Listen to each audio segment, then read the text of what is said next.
What's up, everybody? Welcome to Sharpened Perspectives, episode 24.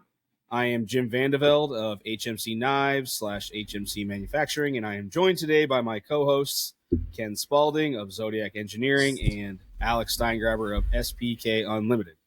What's going on, guys? What's up? We're back.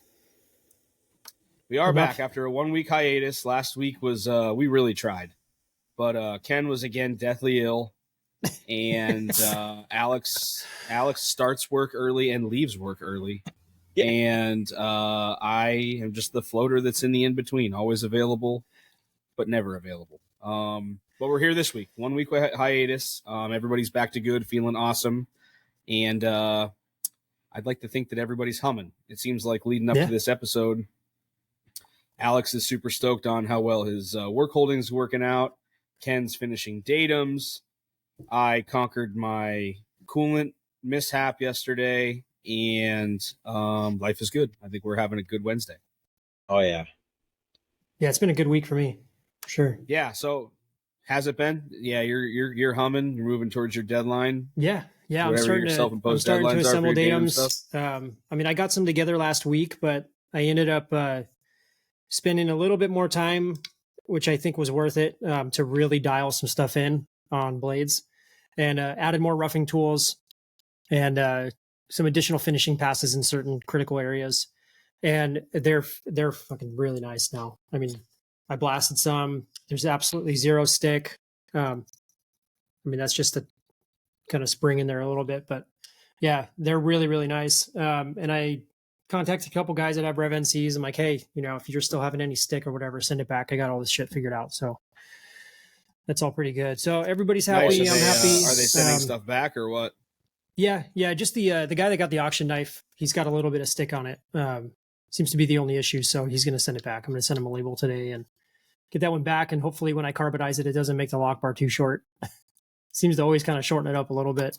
I think it'll be okay. But I think it'll be all right though. So that'll be good. I'm stoked for that. Just moving along. I got a 3D printer a couple days ago.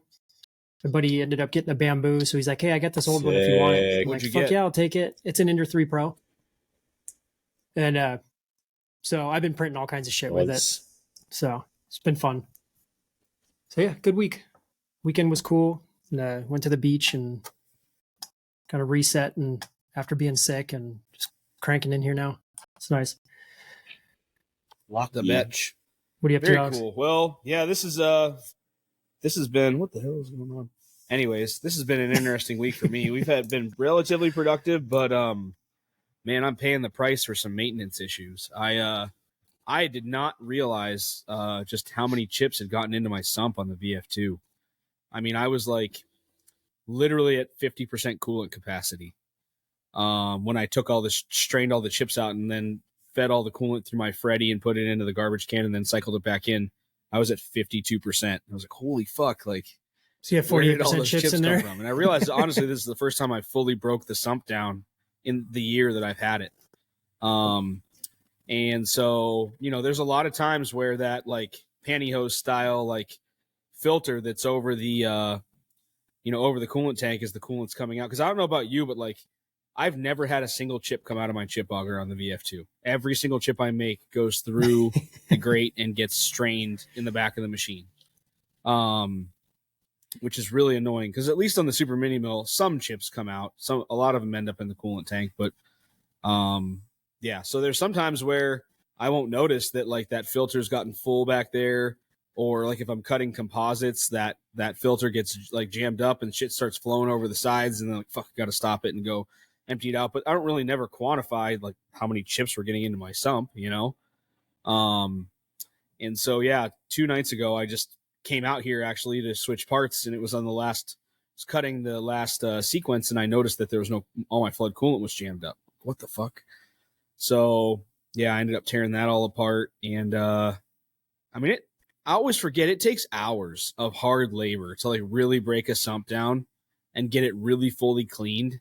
And it's so fucking messy. Like coolant oil just everywhere, sloshing around. Yeah, the mess is the issue, yeah. Like it was a mess. And I don't have a lot of room over there, and so it's just me pretty much laying in a pile of filth, like just banging my head off shit, banging my knees off shit. And finally last night at like 11 o'clock, I got that sorted. But I did end up ordering the Swarf Unlimited sump filter that they make $600 later. Show sponsor, cough, cough. And so I'm very excited about that because I think that thing's like 4 or 5 inches tall, so it can really hold a lot more chips than what the current situation is on the back of the VF2. Did you get the XL? I think it's going to make me hate. I don't think so. I think there's only one option for the 55-gallon sump. Oh yeah. Is there a taller version? I think there was 2 different versions last time I checked, but it might be for the older ones, those big like machined ones. Yeah, I'll have to check. I mean, because they were significantly more expensive before, weren't they? Like over $1,000. Yeah, they're like half the price now, I think. I think the XL one is actually just longer now. Sorry, go ahead. Yeah. No, I thought the XL was for like the bigger machines, bigger coolant tanks. I didn't know if it was the same footprint. There's a high capacity one, standard high cap. Oh, these are illegal in California. The high cap ones? Why? No. Farm stuff. Oh, he's just joking. High capacity. High capacity. Yeah, I'm stupid. I'm dumb. They'd be illegal in New York as well. The hell's the difference between these? Yeah. Yeah, the H1 stuff, H2. What the fuck is this? I saw the H2. I got the H2 standard high capacity sump filter screen. Sweet. And I don't know what the H1 or the H2 difference is. Oh, yeah. One of them is compatible with the Haas 95-gallon sump, and the other one is with the Haas 55-gallon. So yeah. I got the only one that was available for my size. But, yeah, I think it should be a lot better. And Sweet. I actually was kind of talking to a buddy of mine that does a lot of fabrication stuff. And I was like, hey, let's get a look at this when it comes in. And maybe we could make a pair of them that would fit inside of the super mini mill, slide in. And even if they caught like 30 to 40% of the chips before they hit the auger and I could swap them out, like it would be so helpful. You know, I don't really know how it'll work. He has a better brain for like, okay, this is how this is made. He looks at the space and I think we can get something made for it. But I feel like everybody that's ever had like a pre-next gen super mini mill or mini mill is like, yeah, this integrated sump is fucking lame. So we'll see. Yeah, that'll be nice. It's a pain in the ass cleaning that one, especially. I mean, it's nice you got the Freddy, but still, it's probably. If I didn't have the Freddy, it would be it's miserable. You're like, because like you have like a little porthole that's like 5 by 7, and like you have to reach in there up to your shoulder to like get the chips and shit out of the front of the sump. There's no good. It's just really a bad design. What? You can't like take the top off? No. It's in the casting. Built right into the base of the machine. Nothing comes out. It's tank. Oh my gosh. Yeah, dude, it's awful. It's awful. Yeah, and that was one of the biggest things when they redesigned it. They have like a proper tank in there now. The new mini mills are much better now. Yeah, it's ridiculous. But the Freddy it saved my life. But actually, yesterday, I even had to go through. So I didn't notice this, but the Freddy, like, there's a residual amount of coolant that is retained in the bottom of the Freddy, like probably 3 to 4 inches. That like when you're blowing it back out into the machine, that like it can't suck that up. It's like the port gets too high and it just can't get it out of there. And I didn't really realize that. The thing's heavy when you're reeling it around. So I had like 3 or 4 inches of coolant in there for like months, and it got super moldy and nasty. And so yesterday I saw that. No. Thankfully, when I saw that the hose, like there's a little bit in the bottom of the return hose that was moldy. And so I actually took it out to my driveway. Thankfully, it was like a warm day. It was like 40 degrees. And I hosed it all out and scrubbed it all out and got all that moldy shit out of there. But yeah, talk about ruining your coolant in a hurry. Pumping that mold in there, smelling like stale ass. Good. Wonder why. Yeah, so I always hear. You always hear about people talking about I got like a central coolant system where they're all connected. I'm like, all you're gonna do is just contaminate everything if one of them goes bad. I'm like, fuck that. That does not sound like a good idea. No thanks. anybody who's ever smelled like truly rancid coolant before, I mean, like, Dude. like blister your nose. Like, there's just nothing like it. Yeah, it's bad. So yeah, that was my week. Running parts right now. I'm switching transient stuff from like weekly drops to bi-weekly drops to where it won't be anything more. It'll just be like 2 weeks worth of capacity released at once. The argument was like, well, somebody maybe has a better chance if there's more pieces on the website at one time rather than like the 4 or 5 being gone every Friday. It's like maybe somebody has a better chance to get 1 out of 10 every other week. So I'm transitioning to that to see how that works out. And yeah, I mean those are kind of like the only real changes. I got Carver and Brian Brown coming in this Sunday to spend 5 days here, so that's finally upon us. What is Carver's first name? His real first name is Russell, but he goes by David. His name is Russell David Carver, so I call him Rusty. But yeah, David is what his real name is.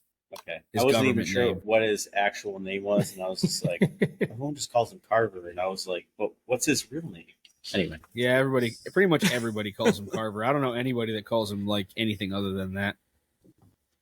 Carver. But yeah, it works out. He's driving up from Tennessee, and he's actually driving through Cleveland, which is where Brian is flying into. And so he can actually grab Brian from the airport. I don't have to drive out there and drive back. Saves me 3 or 3.5 hours in the car. nice. Yeah, it's worth it. Yeah, it should be decent. But yeah, we're assembling knives. I got Mike is here now, and he's really been stepping up with regard to like process refinement for his own work. And I'm trying to tell him like he'll see things like, oh, I'm kind of like giving myself less to do, and I'm like, man, there's nothing in a business that's more important than like finding ways to save the company money. Like it then frees up your time to learn and do other things. It's like you can't look at it as, I remember that was always the thing when I was in the tool and die shop, is that nobody wanted to train you because it's like, I'm training my replacement, I'm taking overtime out of my mouth, blah blah blah. You know what I mean? So like, stupid. It's like you can't look at it like that. It's we have bigger plans and higher aspirations, and the only way we get there is by like refining and improving what we're already doing, so that we have more time and energy to try new things. And so yeah, he's been keeping the machines running as I've been like finishing up some of these custom knives. And it's kind of been giving me the opportunity to like really just focus on different aspects of the company that I really haven't been able to in the past, which has been really nice. So yeah, I don't know. What do you guys got going on for the rest of the week? We didn't really kind of curate anything to talk about in this one. Yeah, we talked for like a half hour, but it was cool shit. We always talk about awesome stuff before the show, or before we record, and then most of it we can't really talk about yet. What I'm working on. Yeah. So yeah, I've just been cranking out parts.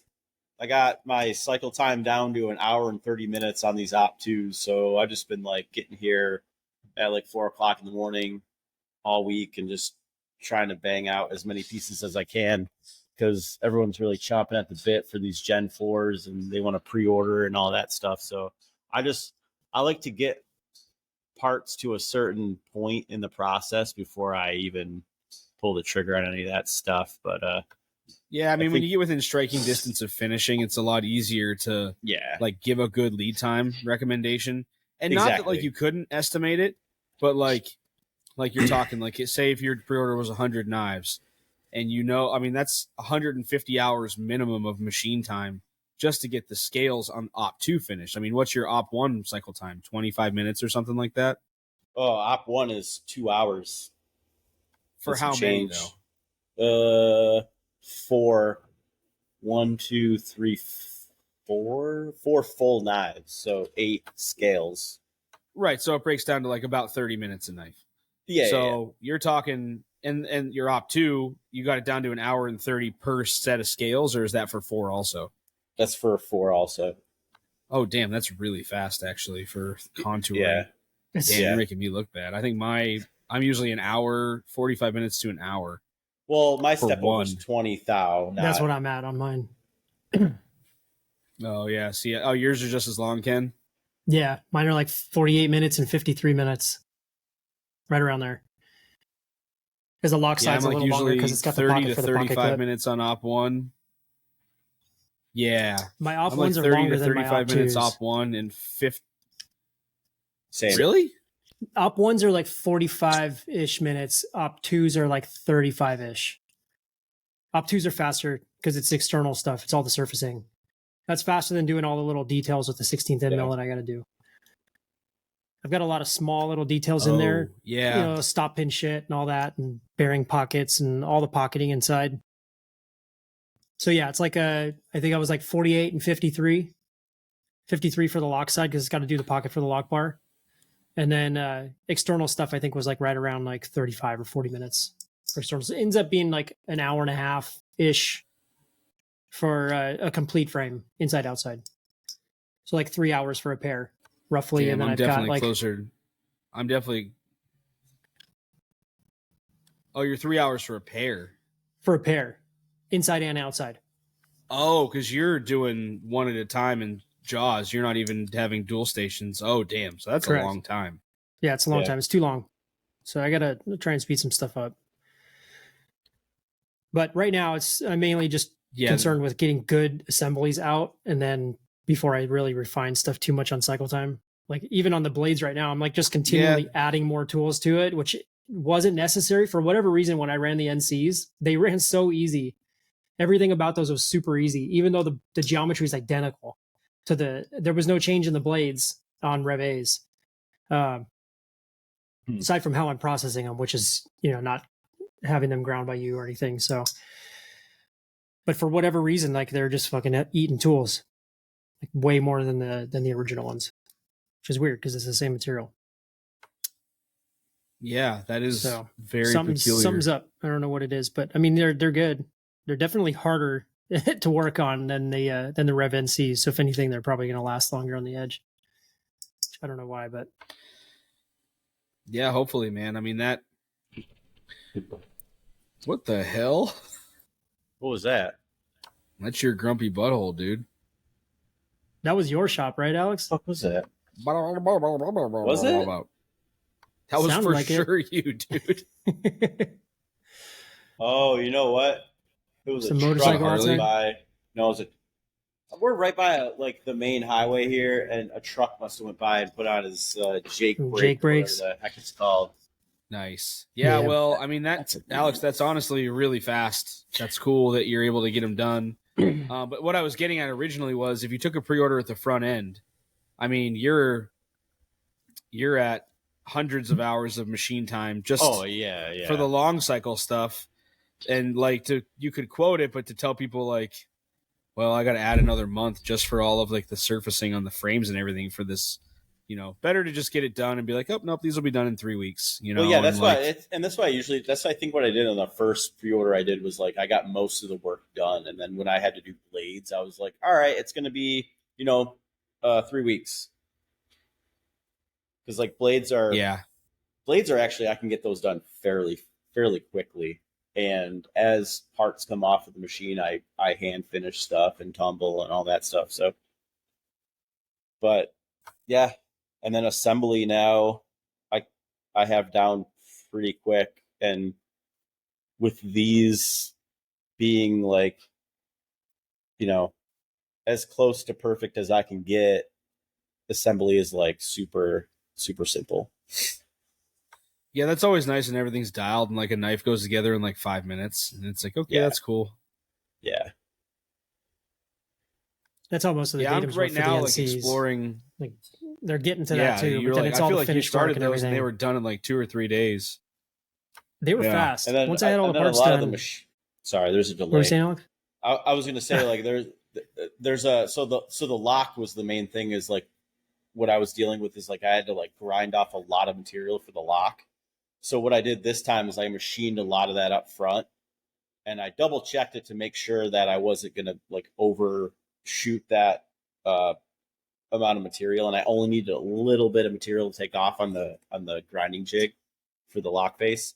So that was the main thing that was taking up a lot of time. So what I've been doing is like just trying to find low hanging fruit and like try to clean up like that time wasted, if you will, in those processes. So the lock for that was a big thing. And then the detents, now that I have this little mini arbor press with a stop on it, it's going to help with that detent setting and all that stuff. And then the fact that after talking with you guys and changing the geometry or the thickness of the lock bar cutout, now I can set all the lock bars exactly the same, put a razor blade in there to kind of prop it open, and then just hit them all with a torch and they're done. Like, I don't need to worry about setting all of those by hand.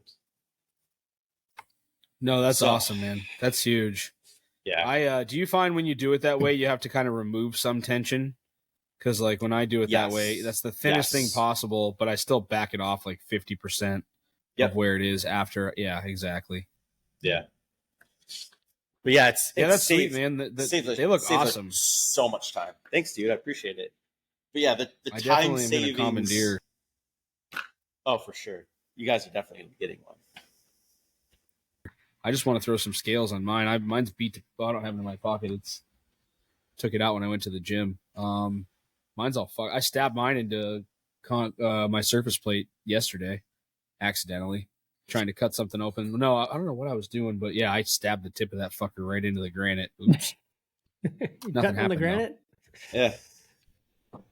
Yeah, that's what my Mike was. He's like, I think is that what you're supposed to do? I'm like, yeah, that's what you're supposed to do. Stab your knife into a granite block. There you go. Oh, and that was another thing too, is like the heat treat is like I contacted the heat treat company that I use here locally. And I was like, can I just like give you a protocol? And they're like, yeah, we'll do whatever you want us to do. Like, it's not a big deal. Nice. So then I just changed the protocol for the LMAX, and they're like, yeah, that actually works out easier for us. And I was like, cool. Got all the blades back, and they were within, the tolerance I gave them, and shit's dialed. For hardness or flatness? For hardness. Flatness, they go to Nifty Bar. Nifty Bar always do a good job for me on the blades. Yeah, they recognize you're a local and they hook you up. They're like, oh yeah, this guy. We'll do him right. He's a New York boy. I bought him donuts last year too, and they're like, oh, this is gonna go a long way. And I've noticed since the donuts have gotten better. I mean, that's smart. I always appreciated when guys would bring in like a salesman would bring in like donuts or pizza to the old shop. Yeah, absolutely. I liked them more that day. Bagels or whatever. So I'm just going to do that. You can bug me for 10 minutes.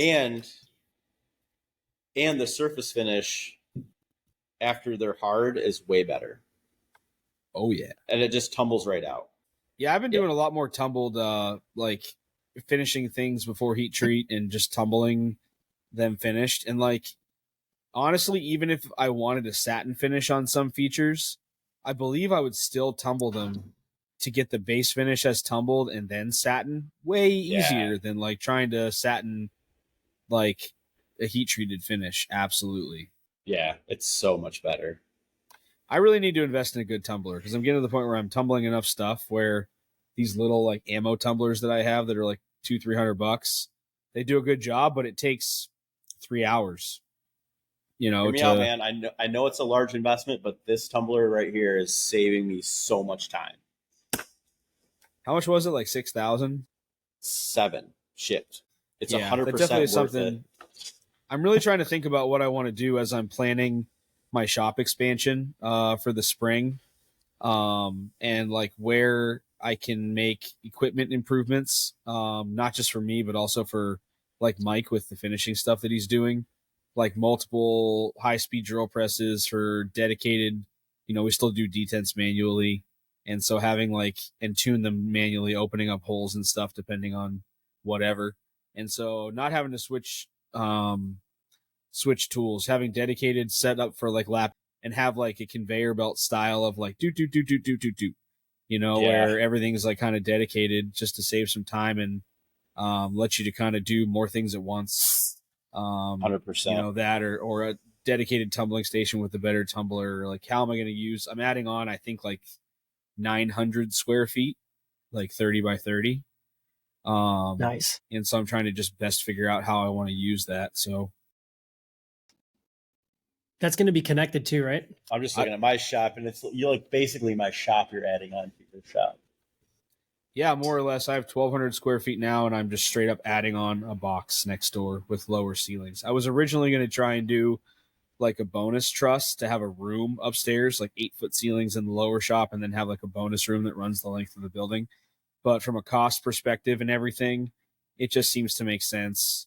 I can have the Amish come in, and for like $16,000, they can add on, like, it's a post frame building like my shop I have it now, but they will do, I think they're called like a Canadian style footer, where they like actually make, it's not block, but between the post frames they'll put like a plywood box that they then build the framing for the interior walls on, so that you can then put insulation directly in the walls. I had to do something similar in here, but a post frame building, you know, they have poles every 8 feet, and then they have purlins that go between, but you actually have to frame the inside walls.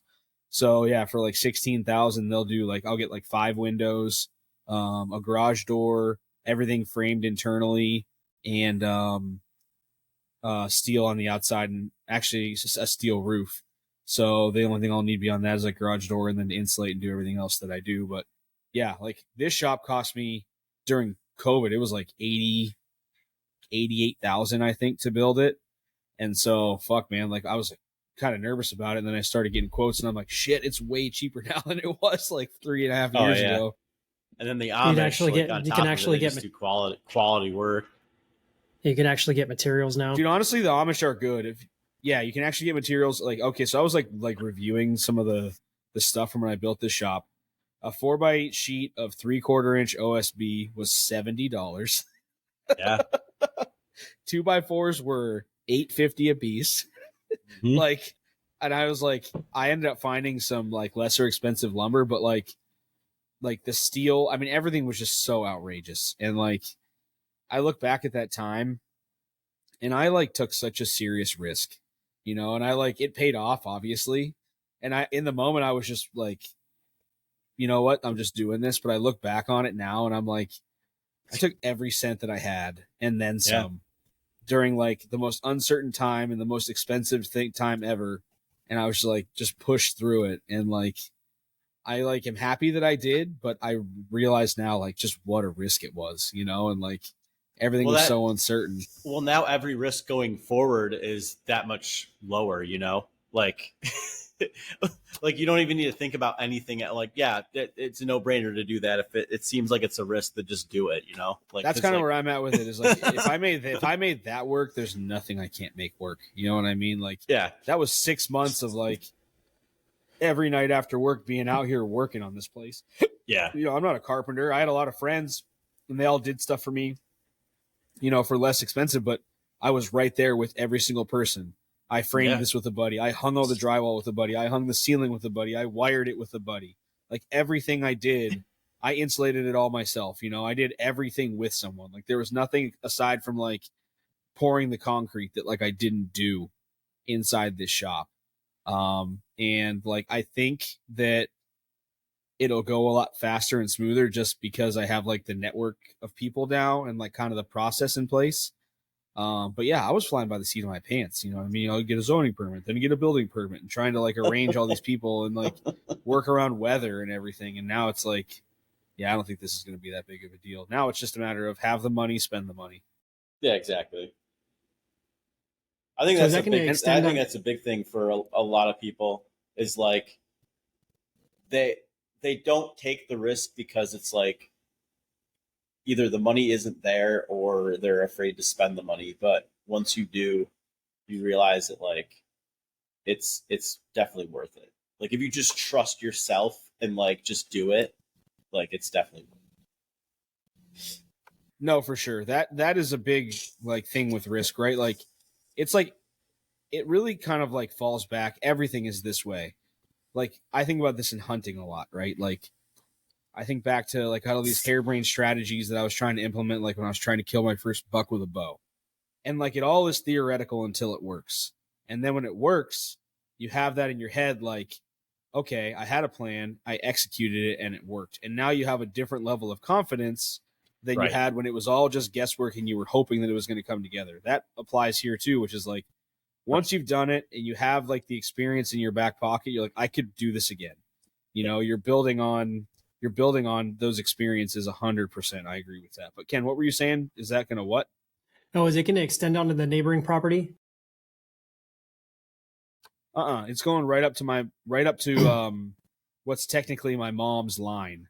We didn't transfer over that back acre from her place yet because like the surveying is kind of expensive. But what I am able to do is I can get you're supposed to have a 7-foot easement from, you know, the side property lines, and then you need to have like a 12-foot easement from the back property line.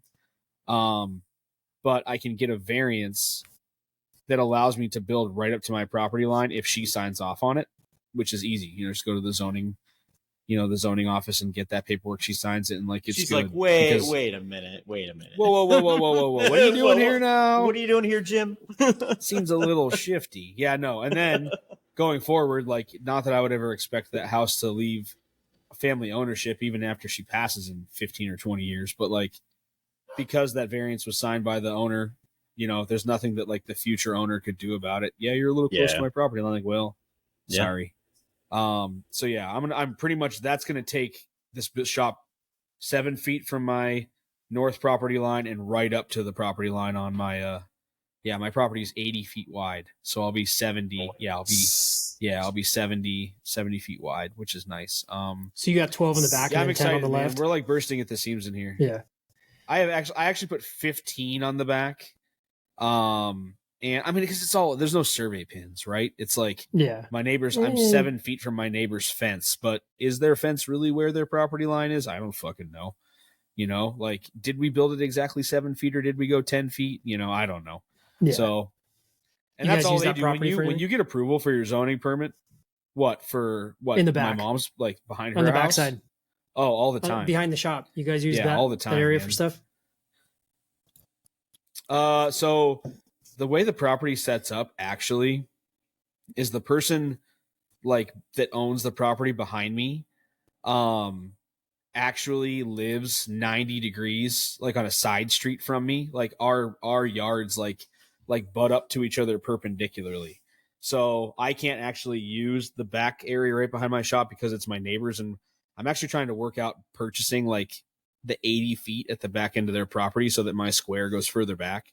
But there's this like weird situation where the woman that lives in it inherited it from her father who died. It was her childhood home. And then her daughter lives out of state. Well, when her dad died, her dad said that he willed the house to his daughter and he gave his granddaughter like $250,000 or something. Like that was her inheritance. Well, it turns out that he gave that money to her. She spent all of it. And then it was actually supposed to be the other way around. So the house is actually still in the granddaughter's name, even though the mom lives there. So I said to the mom, like, can we do this? She's like, I wouldn't care. But honestly, like the deed's not in my name and I can't do anything with it. And I don't talk to my daughter anymore because of this situation. So I thought about like, if you go on Onyx, it'll give you a tax address for like the property owner. And I thought about like sending her a letter like, hey, I'm like the back neighbor at your like grandfather's place, blah, blah, blah. Like, could I pay you some money for this, and seeing if she responds to me. It seems like she would. Yeah, so I don't know how I mean, she seems pretty greedy. If she spent $250,000 in like a year, I'm sure she probably wouldn't mind like making a couple more bucks to like sell her mom's property that she like owns. Yeah, I'll give you $1,000 for some dirt. Yeah, just lowball the shit. I mean, I would imagine for that, like whatever it is, would probably be a couple bucks more than that. But I mean, I don't think it'll be all that bad. The problem comes with like paying for the surveying of it, you know, to do the parcel change. But yeah, like our zoning office is it's interesting, right? Like they're saying you need all these easements and shit, but all you need to do is like bring in like a hand-drawn sketch with like hand-drawn dimensions of like what you plan to do. And they're like, okay, we trust you're going to keep these easements correct. And then here's your zoning permit, go get a building permit. And then like the zoning office then sends somebody when you're done to like confirm that you did it to like reassess your property value. But like they don't pull the tape measure out. They don't have a surveyor come out and like pull pins or like shoot lines of whatever they call them. I don't know what the word is, azimuths or whatever. But yeah, they just are like, okay, well, this is here, and this is the size you said it is, and so this is how your property assessment changes. But yeah, right, so yes. yeah, the big thing here that we're navigating, and I'm just hoping that it works out, is that like our township has lot coverage limits where, like, say your property is an acre, which mine's just under an acre, that you can only cover a certain portion of your property with foundation for non-movable structures. So like I can only cover 33% of my property with like my house, my garage, my shop, and like my shop extension. And like my math says that I'm almost over the limit, but I don't know if they count my pool or not as lot coverage, because it's like a feature, but it's not like a dwelling, you know? Right. Because if they're not counting my pool, then I'm good. But there's also like these other problems, right? Like where I built that concrete pad behind my pool, it's like 30 by 30, 24 by 30. Well, if you get over a certain lot coverage with like concrete between driveway and all that, then you have to have like stormwater remediation, because like the water runs off to certain places, and you have to have pumps installed around your yard that like pump the water to the sewer, blah, blah, blah, blah, blah, blah, blah. So there's a few hoops I have to jump through to make sure that like it would work, but I don't think it's going to be a problem. Like, it seems like the thing they care most about is that you don't go over the height limit. Like, I can't build anything that's taller than 16 feet from the foundation. So as long as you're not over the height limit, like, it seems like they don't really care about too much else. That's nice. That was like a 15-minute monologue on my part, dude. I was just getting into it, man. In awe. Just keep going, man. Build on 100% of your. Why can't you can do it in the Sims? Like you know what I mean? Like you could put 100%. You have a building 1 acre shop, and your house is inside the shop. Yeah, you should be able to do that. Dude, the regulations are ridiculous. Like, just outside of my township, like I have a buddy that lives the next one over, and like they don't need building permits for anything. Like, they don't need anything. You just do whatever you want. He lives in the country. It's like literally about probably 8 miles from me. And Lucky. Like, yep, he's like, yep, I'm going to do this, and I'm not going to tell anybody, and nobody's ever going to know. Technically, I need a permit for a sign out in front of this business. That's New York for you. Yeah. But at the same time, if you just put the sign up, nobody would know. I did. No one knows. No one cares. Hell yeah. Yeah, I mean, it's interesting. I mean, again, these are not things that I was really aware of until you start to do shit like this. And like, yeah, it's like anything. You're just navigating bullshit, stepping around bullshit. Oh, yeah. Always. Do you guys have any idea? Are the only shows you're planning on doing makers? Do you have any intention of going to any other shows or doing anything else like in the industry stuff? Like, Ken, did you think about CCKS in the fall or anything? I think it'd be cool, especially if you're going to come out. I'm actually going to go to one in Brea on Saturday. There's a local show. I haven't been in a long time. I don't even know if it's going to be very big, but it seems to be run by, it's like California Custom Knife Makers Association or something. So it's a lot of like local California guys. So I'm going to go to that, just pop in, and I'm going to bring a datum and walk around for a little bit.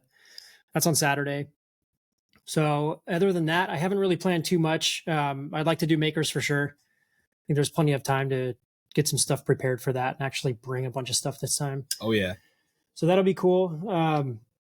Kind of sucks that it's the day after IMTS, because with the guys that are going to makers, everybody's pretty much a machinist. So I would imagine they're going to want to go to IMTS, but spending an entire week in Chicago and then going and doing a show the day after is kind of rough.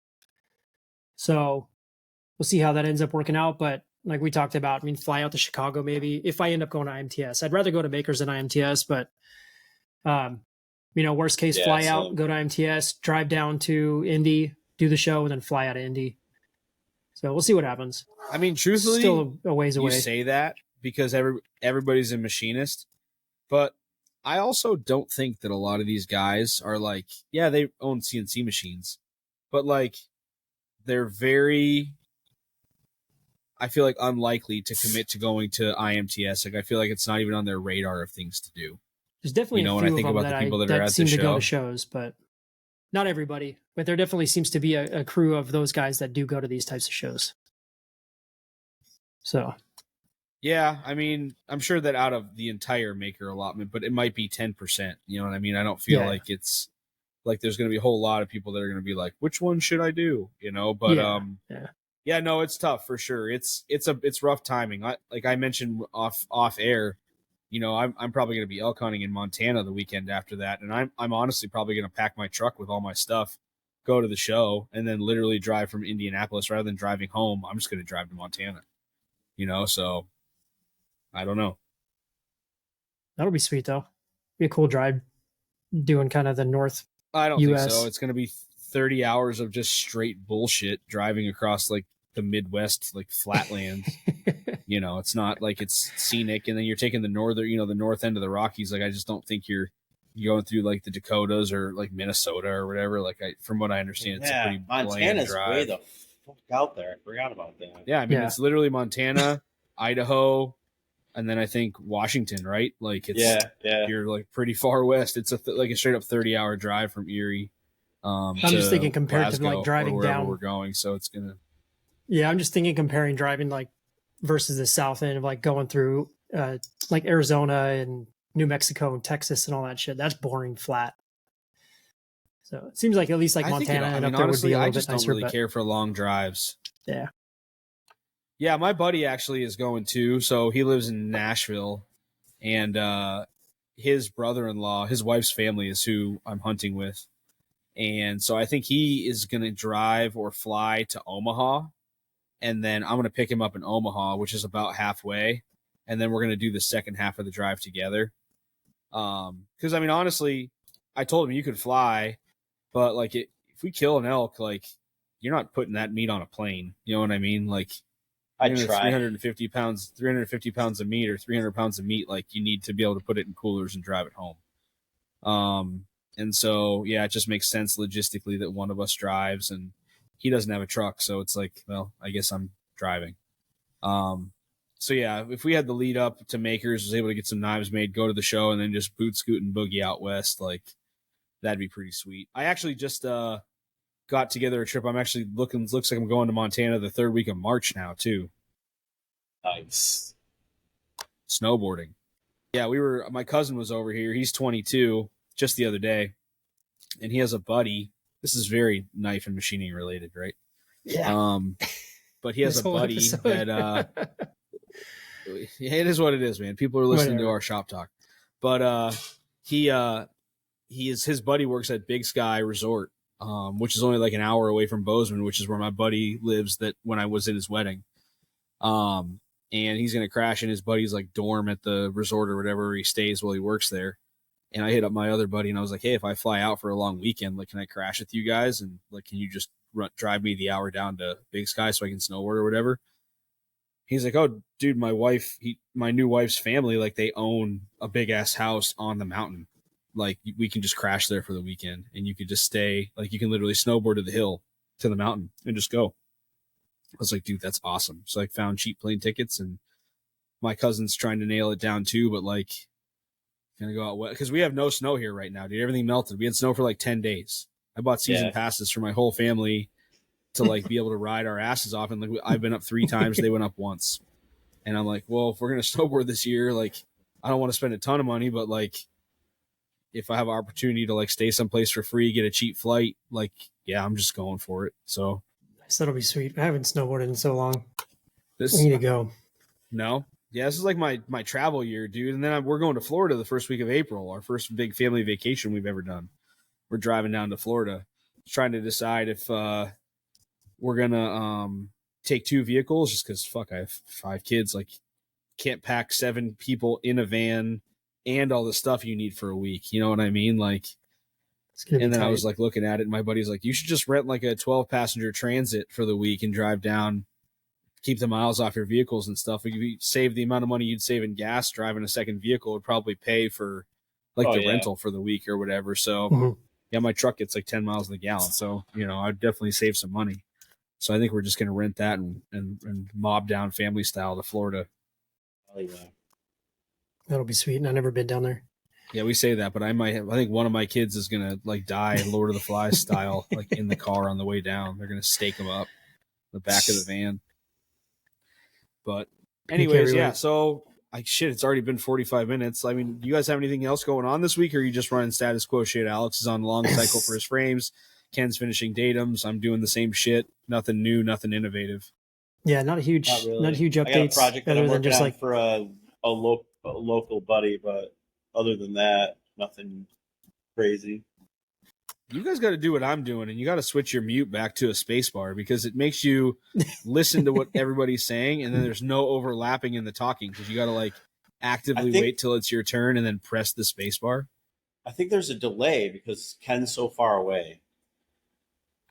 That makes sense. Actually, I don't know how the internet works, but it would make sense to me that you and I are 3.5 hours apart. Yeah, it might. Yeah, I keep thinking too. I always forget. I'm like, oh, there's fucking little silence here and there, but we can just cut it out. It's easy. Who cares if there's gaps?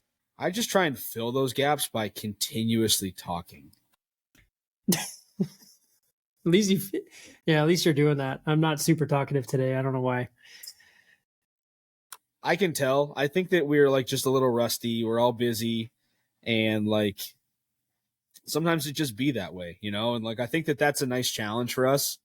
Is to like take days like this where it's like, I really don't have that much to say, but like just train it up. You know what I mean? Practice like kind of pushing through it and staying attentive and trying, we can squeeze an hour out, it's really not that big of a deal. But yeah, this is definitely a day where I just deadlift my ass off before I came here and I'm like exhausted. I didn't sleep for shit last night.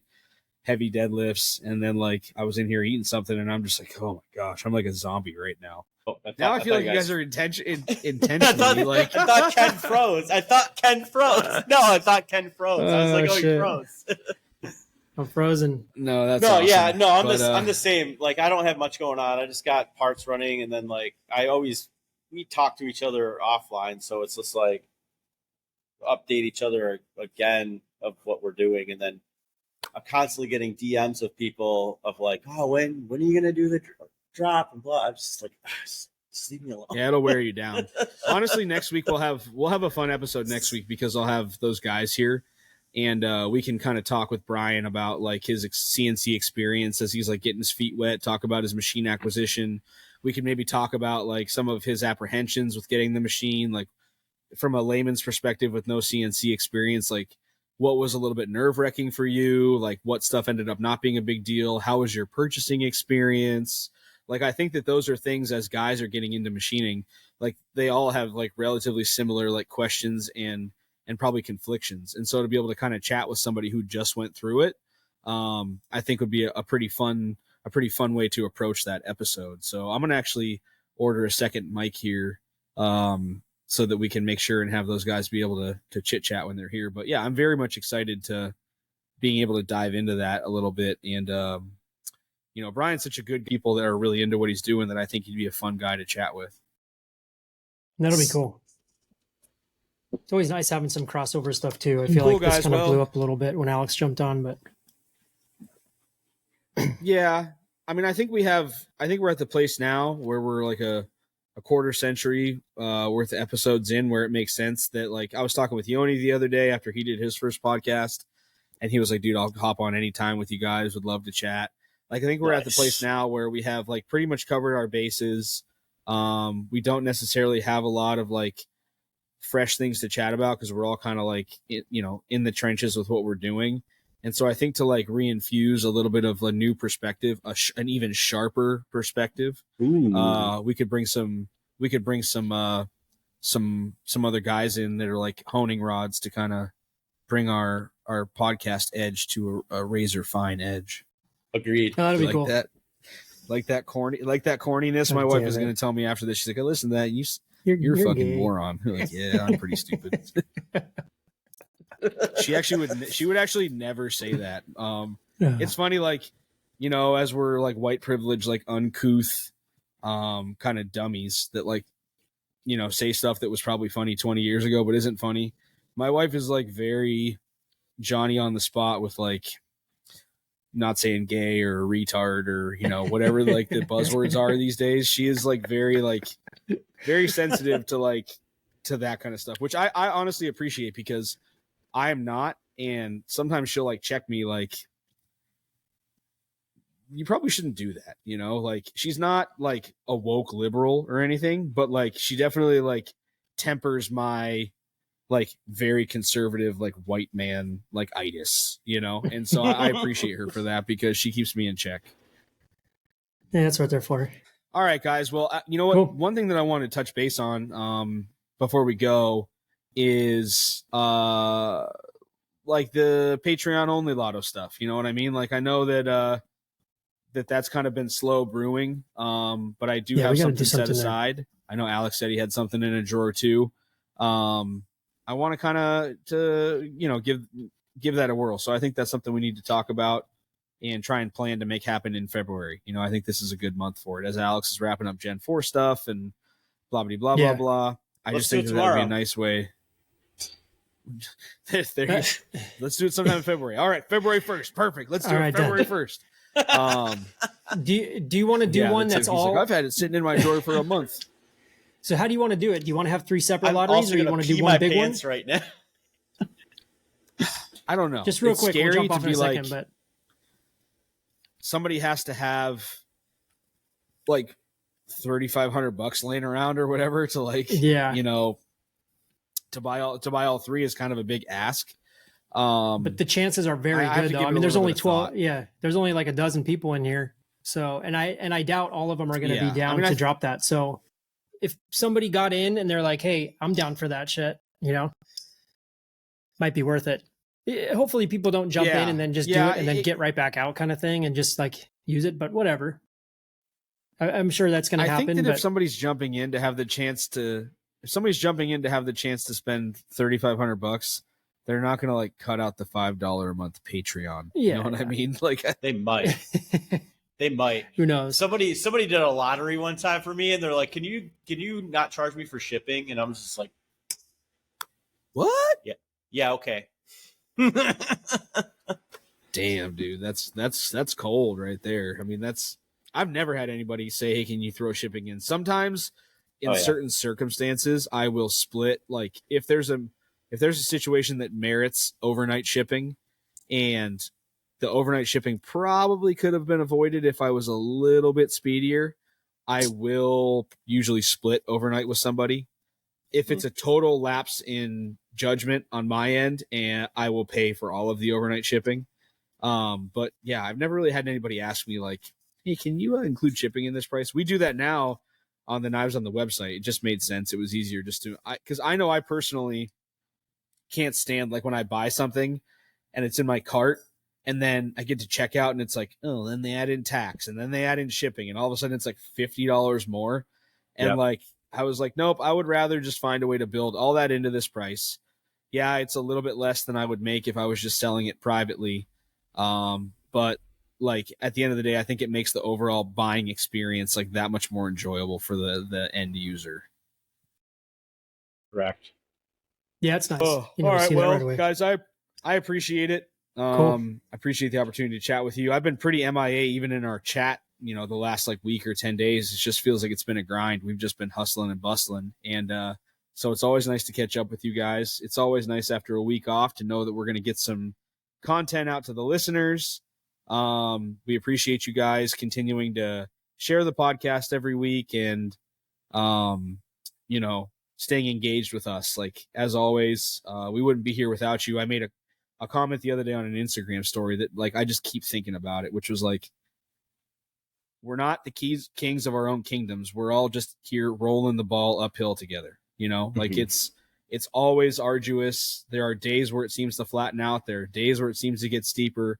But at the end of the day, without, like, the people around us, like both customers and friends, like, none of us would be getting to the top of that mountain. So I just continue to feel intense gratitude for everybody that's involved in this, that's letting us kind of live our dreams and figure out who we are as people in this time, in this place. And, you know, I hope that you guys will all continue to support us in the future. So thank you very much.